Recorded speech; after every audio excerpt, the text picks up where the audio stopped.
Ramdhani classes में आप सभी का स्वागत है। और आज हम मध्यकालीन भारत के इतिहास को पढ़ाने जा रहे हैं। इसमें सबसे पहले हम लोग अरबों के आक्रमण को देखेंगे, उसके बाद तुर्कों के आक्रमण को देखेंगे। तो सबसे पहले हम लोग समझेंगे कि यह अरब कौन थे और कहाँ से आए थे। तो यहाँ से हम लोग देखेंगे कि अरब सागर, पारस की खाड़ी,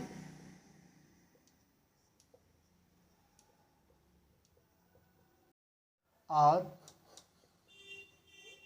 लाल सागर, तीनों के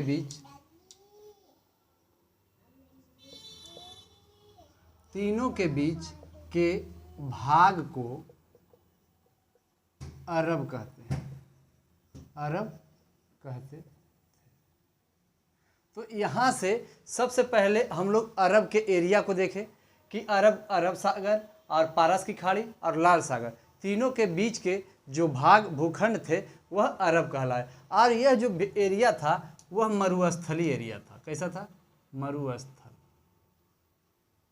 मरुस्थल का एरिया था। और उसके बाद हम लोग देखेंगे कि इसमें खेती अच्छी नहीं होती थी, और उसके बाद देखेंगे कि यहाँ जो व्यापार था वह बहुत अच्छी होती थी। व्यापार बहुत अच्छी होती थी। और उसके बाद हम लोग यहाँ से देखेंगे कि यहाँ जो बहुत सारे जनजातियाँ पाई जाती थी। क्या पाई जाती थी? जनजाति। बहुत सारे जनजाति पाई जाती थी और इन जनजातियों के बीच हमेशा संघर्ष होते रहते थे, अपने में संघर्ष करते रहते थे। यह लड़ाकू टाइप के होते थे। तो यहाँ से हम लोग देखेंगे कि 7वीं शताब्दी में पैगंबर साहब इस्लाम धर्म को चलाए, और उसके बाद जो इन्होंने नारा दिए कि ईश्वर एक है, अल्लाह एक है, और उसके बाद इन्होंने कहे कि जो इस्लाम धर्म को कबूल करेगा उसे सभी मुसलमानों के समान अधिकार दिए जाएंगे। तो बहुत सारे लोग जो हैं वह इस्लाम धर्म को कबूल करने लगे। और उसके बाद देखेंगे उसी में कुछ जो जनजाति थे उन्होंने इस्लाम धर्म को कबूल कर लिए। और उसके बाद इसी में देखेंगे पैगंबर मोहम्मद साहब का जो उत्तराधिकारी होता है। तो हम लोग पिछले क्लास में जब इस्लाम धर्म को पढ़ा रहे थे तो उसमें बताए थे कि उनका उत्तराधिकारी खलीफा कहलाए। और खलीफा का जो पद है वह लगातार चलता रहा। वह 1924 ईस्वी तक खलीफा का पद चला। उसके बाद हम लोग देखेंगे कि अरब का एक खलीफा था, अरब के खलीफा अल वाजिद के आदेश पर अरबों का भारत पर सफल आक्रमण किया गया। और इसका नेतृत्व कौन किया था? तो मोहम्मद बिन कासिम।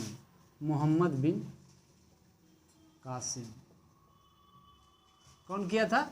मोहम्मद बिन कासिम। और यहाँ से हम लोग ध्यान देंगे कि यह आक्रमण क्यों किए थे? क्योंकि सिंध का राजा कौन था? सिंध का राजा दाहिर था। कौन था? दाहिर था। और यहाँ से हम लोग देखेंगे कि यह जो दाहिर थे इनके कार्यकाल में श्रीलंका के शासक जो थे वह जो है खलीफा को कुछ उपहार भेज रहे थे। और सिंध के पास ही उनकी जहाज जो है समुद्री डाकुओं ने लूट लिया और उसका हर्जाना इसी दाहिर से मांगा जा रहा था।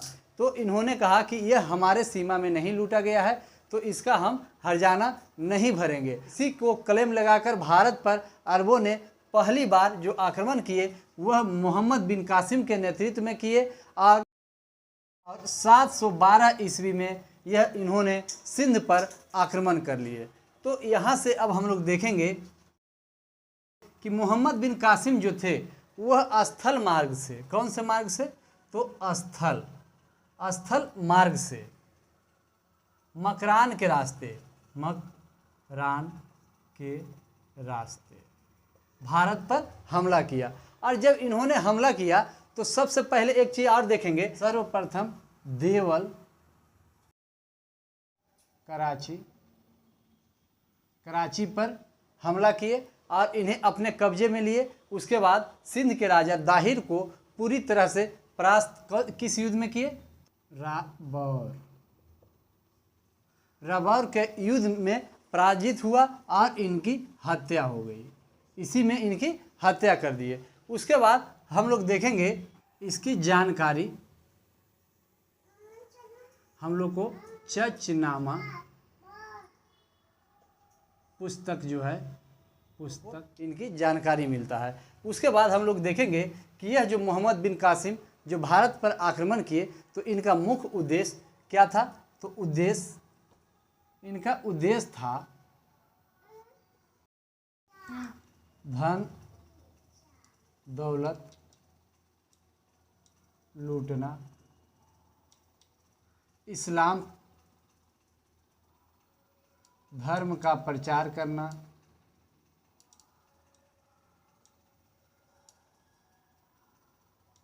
और उसके बाद हम लोग देखेंगे इन्होंने अपने साम्राज्य का विस्तार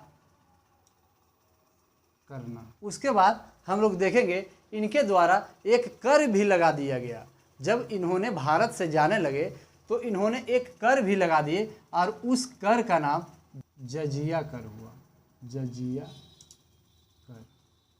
और यह बहुत ही इम्पोर्टेंट है, इसमें बहुत ज़्यादा प्रश्न बनते हैं इस जजिया कर से। तो यहाँ पे आपको एकदम डायरेक्ट प्रश्न आएगा कि जजिया कर की शुरुआत किसने की? तो जजिया कर की शुरुआत मोहम्मद बिन कासिम ने किया। और उसके बाद हम लोग देखेंगे यह जो जजिया कर है वह गैर मुसलमान को लगाया गया था। और उसके बाद जो गैर मुसलमान थे उनको 5 प्रकार के छूट दिया गया था। कितने प्रकार के? 5 प्रकार के। एक किसको किसको जजिया कर नहीं देना पड़ता था? तो एक बूढ़ा है, बूढ़ा व्यक्ति है तो उन्हें जजिया कर नहीं देना पड़ता था। उसके बाद देखेंगे जो विकलांग था, विकलांग भी था, उन्हें जजिया कर नहीं देना पड़ता था।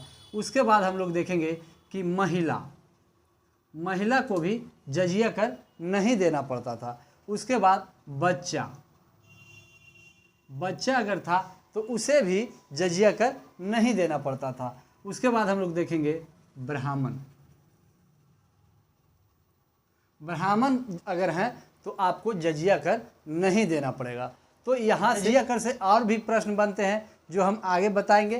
तो यहाँ से जो जो इम्पोर्टेंट पॉइंट थे वह सभी पॉइंट को हम लोग कवर किए। तो यहाँ से हम लोग देखेंगे कि अरब का जो एरिया पड़ता था वह अरब सागर, पारस की खाड़ी, लाल सागर, यह तीनों के बीच के जो क्षेत्र था वही अरब क्षेत्र कहलाता था।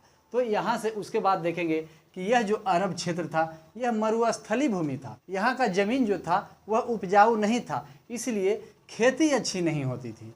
उसके बाद हम लोग देखेंगे यहाँ जो था वह व्यापार का अच्छा साधन था। यहाँ पर कोई भी व्यापारी व्यापार करना चाहता था। तो उसके बाद हम लोग देखेंगे कि यहाँ अरब में बहुत सारे जनजातियाँ पाई जाती थी और इन जनजातियों के बीच हमेशा संघर्ष होते रहते थे।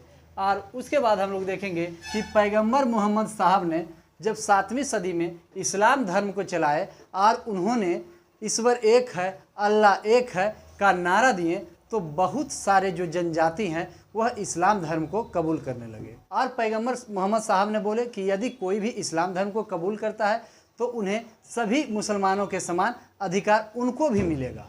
तो यहाँ से यह बहुत ही इम्पोर्टेंट बात था, इसके कारण इस्लाम धर्म का काफ़ी विकास होने लगा।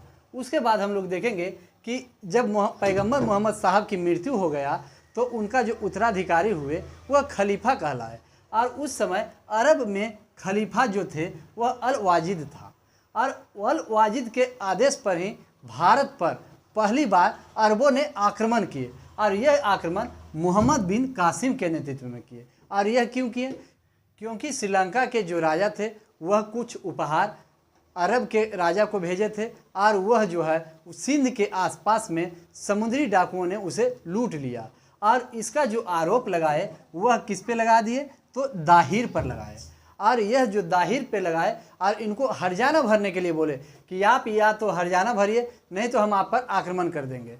तो इन्होंने बोला यह जो जहाज लुटाया है वह मेरे एरिया में नहीं लुटाया है, तो हम इसके हरजाना क्यों भरे। तो उन्होंने इसी का आरोप लगाकर भारत पर मोहम्मद बिन कासिम के नेतृत्व में 712 ईस्वी में आक्रमण करवाए और भारत पर यह आक्रमण सफल रहा। उसके बाद हम लोग देखें कि इन्होंने स्थल मार्ग से होते हुए मकरान के रास्ते भारत में प्रवेश किए और देवल कराची को उन्होंने अपने कब्जे में लिए और उसके बाद सिंध के राजा दाहिर को रावौर के युद्ध में उन्हें की हत्या कर दिए। और इसकी जो जानकारी हम लोग को मिलती है वह चचनामा पुस्तक से मिलती है। और उसके बाद देखें कि मोहम्मद बिन जो कासिम भारत पर आक्रमण किए, उनका मुख्य उद्देश्य क्या था, तो धन दौलत लूटना, इस्लाम का प्रचार करना और अपने साम्राज्य का विस्तार करना। उसके बाद हम लोग देखेंगे मोहम्मद बिन कासिम के द्वारा ही एक कर लगाया गया, उस कर का नाम जजिया कर हुआ। और यह मोहम्मद बिन कासिम पहला राजा हुए जिन्होंने जजिया कर को शुरू किए। तो हम लोग जजिया कर पे पूरा डिटेल आगे देखेंगे। और उसके बाद हम लोग देखेंगे कि यह जो जजिया कर लगाए वह गैर मुसलमानों को लगाए। यह मुसलमान जो थे उन्हें टैक्स देने का ज़रूरत नहीं था, जो मुस्लिम नहीं थे उनको टैक्स देना था। और उसके बाद इस टैक्स में 5 प्रकार के छूट दिए। पहला नंबर क्या किए कि बूढ़ा व्यक्ति को छूट, उसके बाद विकलांग, महिला और बच्चे। और उसके बाद इसमें विशेष जो है वह ब्राह्मण को जो छूट दिए वह इम्पोर्टेंट, बार बार एग्जाम में प्रश्न आते हैं। तो यहाँ से जो भी इम्पोर्टेंट पॉइंट थे वह सभी पॉइंट को हम लोगों ने कवर किए। अब हम लोग आगे की ओर चलते हैं। तो अब हम लोग जजिया कर को देखते हैं। तो जजिया कर की शुरुआत किसने किया, जजिया कर के शुरुआत मोहम्मद बिन कासिम, किसने किया, मोहम्मद बिन कासिम। और इन्होंने 5 प्रकार के छूट दिए, किनको किनको, एक तो ब्राह्मण, विकलांग, महिला, बच्चा, ढा, ये 5 प्रकार के उन्होंने छूट दिए। और उसके बाद देखेंगे कि फिरोज शाह तुगलक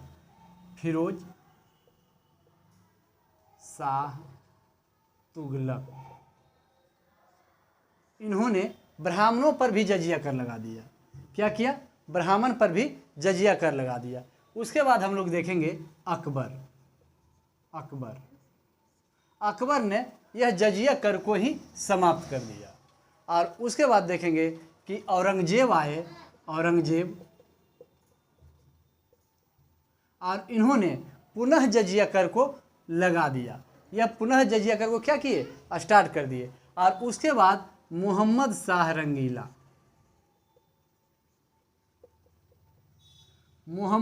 रंगीला आए तो यह जजिया कर को पूरी तरह से समाप्त कर दिए।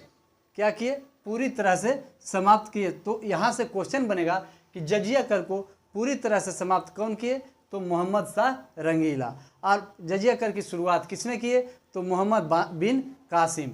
और उसके बाद कहेगा कि ब्राह्मणों पर जजिया कर लागू करने वाला शासक कौन हुआ, तो फिरोज शाह तुगलक। और अगर आपको प्रश्न बनता है जजिया कर को पहली बार किसने समाप्त किया, तो अकबर। और आपको प्रश्न बनेगा कि जजिया कर को पुनः दोबारा स्टार्ट कौन किया, तो औरंगजेब। तो यहाँ से जो इम्पोर्टेंट पॉइंट है वह सभी पॉइंट को आप लोग बेहतरीन ढंग से देखिए।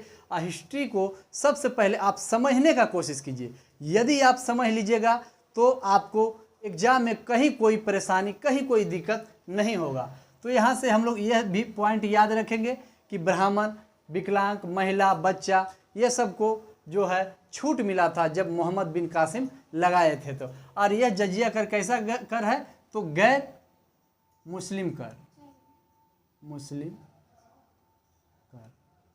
यह जो मुसलमान नहीं थे उसको दिया जाता था और जो मुस्लिम थे उनको पूरी तरह से छूट था। उसके बाद हम लोग देखेंगे मोहम्मद बिन कासिम जो थे वह भारत में अपने साम्राज्य को ज़्यादा क्षेत्र में नहीं फैला पाए। उनकी साम्राज्य छोटे से ही भाग में सिमट कर रह गए और यहाँ से काफ़ी धन दौलत लूट करके भी ले गए। तो यहाँ से जो जो इम्पोर्टेंट पॉइंट थे वह सभी पॉइंट को हम लोगों ने कवर किए। तो यदि वीडियो अच्छा लगता है तो लाइक कीजिए, सब्सक्राइब कीजिए और अपने दोस्तों के पास शेयर